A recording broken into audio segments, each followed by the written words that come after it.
পঞ্চম শ্রেণীর গণিত বইয়ের আজকের ভিডিওতে আলোচনা করব 11 অধ্যায়ের 126 নম্বর পৃষ্ঠা। তো আজকের মূল ভিডিও শুরু করার আগে সবার প্রতি অনুরোধ রইল, যারা এখন আমার চ্যানেলটা সাবস্ক্রাইব করো না, আমার চ্যানেলটা সাবস্ক্রাইব করে রাখতে পারো। তো আজকের ভিডিওতে আমরা বেসিক্যালি সামান্তরিকের ক্ষেত্রফল বের করার নিয়মটা শিখবো। তো আমরা আগের ভিডিওতে 125 নম্বর পৃষ্ঠায় সামান্তরিকের ক্ষেত্রফল বের করা শিখছি, বাট সেটা হচ্ছে সামান্তরিকের ক্ষেত্রফল কিভাবে আয়তের সূত্র দিয়ে বের করতে হয় সেটা শিখছি। তো আজকে আমরা সামান্তরিকের মেইন যে সূত্র সেটার মাধ্যমে কিভাবে ক্ষেত্রফল বের করতে হয় সেটা শিখব। তো সামান্তরিকের মেইন সূত্রটা হচ্ছে সামান্তরিকের ক্ষেত্রফল ইকুয়াল হচ্ছে ভূমি গুণ উচ্চতা। ভূমি গুণ উচ্চতা, এটা হচ্ছে মেইন সূত্র। তো আমরা আগের দিন যেটা শিখছিলাম সেটা হচ্ছে আয়তের সূত্র দিয়ে। আয়তের ক্ষেত্রফলের সূত্র হচ্ছে কি, আয়ত এর ক্ষেত্রফল সমান কি ছিল, দৈর্ঘ্য গুণ হচ্ছে প্রস্থ। তো এই সূত্রটা দিয়ে আমরা কিন্তু আগের দিন এই সামান্তরিকের ক্ষেত্রফল বের করা শিখছি। তো এই সূত্রটা অ্যাপ্লাই করার ক্ষেত্রে আমাকে এই সামান্তরিকের এই কিছু অংশ কেটে দেন হচ্ছে এটার সাথে জোড়া দিয়ে, যেমন ধরো এইটুকু যদি আমরা কেটে এখান থেকে এখানে জোড়া দিই তাহলে আয়ত হবে। সেই ক্ষেত্রে আমরা দৈর্ঘ্য গুণ প্রস্থ এই সূত্রটা অ্যাপ্লাই করে ক্ষেত্রফল বের করতে পারবো। আর যদি এইভাবেই সামান্তরিকটা থাকে সেই ক্ষেত্রে ভূমি আর উচ্চতা, যেমন এটা ভূমি এটা উচ্চতা ধরে আমরা এইভাবে কিন্তু মেন যে সূত্র সামান্তরিকের ক্ষেত্রফল এইভাবে ক্ষেত্রফল বের করতে পারি। তো এখানে বেশ কিছু উদাহরণ দেওয়া আছে, যেমন দেখো নিচের সামান্তরিকের ক্ষেত্রফল নির্ণয় করো। তো এখানে 1 নম্বর যে সামান্তরিক ভূমি আছে কত 7, আর তোমার উচ্চতা আছে কত 7, তার মানে ক্ষেত্রফল কত হবে 7 7 49 এত। এইখানে দেখো ক্ষেত্রফল সবসময় বর্গ হয়, তার মানে ক্ষেত্রফল এত বর্গ সেন্টিমিটার হবে, 49 বর্গ সেন্টিমিটার হবে। এখানে দেখো এখানে যে এইটা হচ্ছে উচ্চতা আর এইটা হচ্ছে ভূমি, তার এই যে অ্যারো মার্ক দেওয়া আছে, তার মানে এখানে হবে ক্ষেত্রফল কত হবে 12 গুণ হচ্ছে 8, 8 বারং কত, 8 বারং হচ্ছে 96, তার মানে এই 96 এত বর্গ মিটার, বর্গ মিটার। এইটা হচ্ছে 2 নম্বরের উত্তর।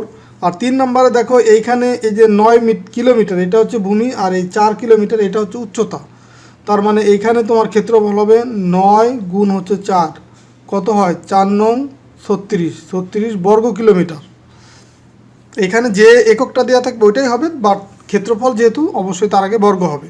তো এইখানে আরও কিছু ম্যাথ দেওয়া আছে যে নিচের সামান্তরিকগুলোর ক্ষেত্রফল নির্ণয় করো। তো এইখানে দেখো এই যে সামান্তরিকের ক্ষেত্রফল নির্ণয়ের জন্য এখানে বেশ কিছু ম্যাথ আছে। যে 1 নম্বর আছে কি, ভূমি আছে 8 সেন্টিমিটার, উচ্চতা আছে 6 সেন্টিমিটার, তার মানে ক্ষেত্রফল কত হবে 6টা 48 বর্গ সেন্টিমিটার।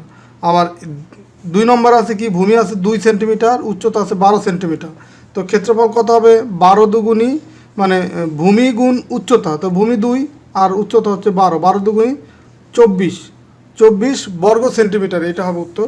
এইখানে হবে কত, দেখো ভূমি আছে 3 মিটার, উচ্চতা আছে 5 মিটার, তো ক্ষেত্রফল হবে কত ভূমি গুণ উচ্চতা, তার মানে 3 5 15 বর্গ মিটার। আর 4 নম্বরের কী হবে, 4 নম্বরে ভূমি আছে 2.5 কিলোমিটার, উচ্চতা 2 কিলোমিটার, তো ক্ষেত্রফল হবে কত এই 2.5 গুণ 2, তো 2.5কে 2 দিয়ে গুণ করলে 5 বর্গ কিলোমিটার। এটা হচ্ছে তোমার 4 নম্বরের উত্তর। তো এরপরে লাস্ট যে ম্যাথটা দেখো, প্রবলেমটা এটা আসলে ম্যাথ না, এটা ড্রয়িং করতে হবে বা আঁকতে হবে, যে নিচের ডট কাগজে 6 বর্গ সেন্টিমিটার ক্ষেত্রফল বিশিষ্ট সামান্তরিকগুলি তৈরি করো এবং সহপাঠীদের সাথে আলোচনা করো। তো এখানে দেখো অনেকগুলো ডট আছে, তো আমাকে এই 6 বর্গ সেন্টিমিটার ক্ষেত্রফল বিশিষ্ট সামান্তরিকগুলো তৈরি করতে হবে। তো এইখানে প্রত্যেকটা ঘর হচ্ছে 1 বর্গ সেন্টিমিটার, তো 6 বর্গ মিটার মানে এরকম 6টা ঘর আমি ইউজ করতে পারবো।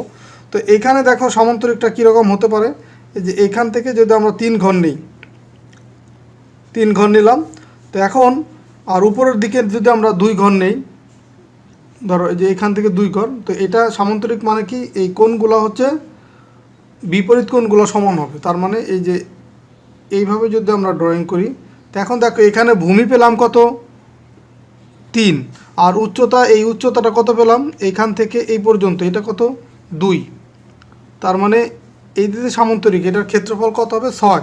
দেখো উচ্চতা হচ্ছে যে এইটুকু, এই যে ডিস্টেন্সটা, এই যে ডিস্টেন্স এইটা হবে উচ্চতা কত 2, তো তাহলে এটার ক্ষেত্রফল কত হবে এই 3 গুণ 2, তার মানে 3 দুগুণী 6 বর্গ সেন্টিমিটার। যদি এটা ধরো 3 সেন্টিমিটার হয় আর এটা যদি 2 সেন্টিমিটার হয় আর এখানে কিন্তু এটাই দেওয়া আছে যে 1 ঘর ইকুয়াল 1 সেন্টিমিটার, তার মানে এখানে 3 ঘর আছে 3 সেন্টিমিটার, আর এইদিকে হচ্ছে তোমার 2 ঘর আছে 2 সেন্টিমিটার, তার মানে 3 দুগুণী 6 বর্গ সেন্টিমিটার হবে। তো এইভাবে বিভিন্ন আরও শেপ করা যায়। যেমন ধরো আমরা যদি এই দিকে যদি 2 ঘর নিই, ধরো এই দিকে নিলাম 2 ঘর, এখন এই দিকে আমি 3 ঘর নিব, তো এই দিকে 3 ঘর আমি ধরো এইটার সাথে আমরা যদি যোগ করি, দেখো যে এইভাবে যোগ করলাম, তো এইখানেও তাহলে আমি এইখানে যেহেতু 2 ঘর নিচ্ছি, সামান্তরিকের বিপরীত বাহুগুলা কি সমান্তরাল, তো এই যে এই বাহুটা সমান্তরাল রাখলাম এবং 2 ঘর নিলাম, এখানেও 2 এখানেও 2। তো এখন আমি যে এটা যদি যোগ করে দিই,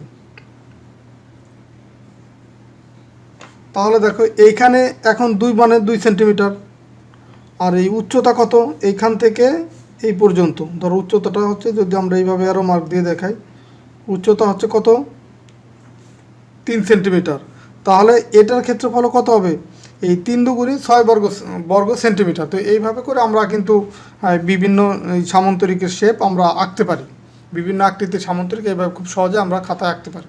তো আশা করি আজকের ভিডিওর মাধ্যমে তোমাদের এই 126 পৃষ্ঠার যে সামান্তরিক রিলেটেড যে প্রবলেমগুলো ছিল, যেমন সামান্তরিকের ক্ষেত্রফল বের করার যে সূত্র, যে ভূমি গুণ উচ্চতা, বা আমরা বিভিন্নভাবে যে সামান্তরিক আঁকতে পারি, সেটা তোমরা শিখতে পারছো।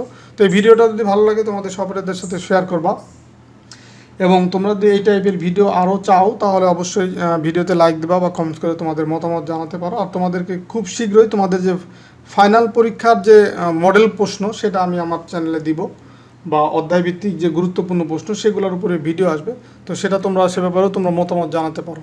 তো ঠিক আছে, সবাই ভালো থাকো, সুস্থ থাকো, আল্লাহ হাফেজ।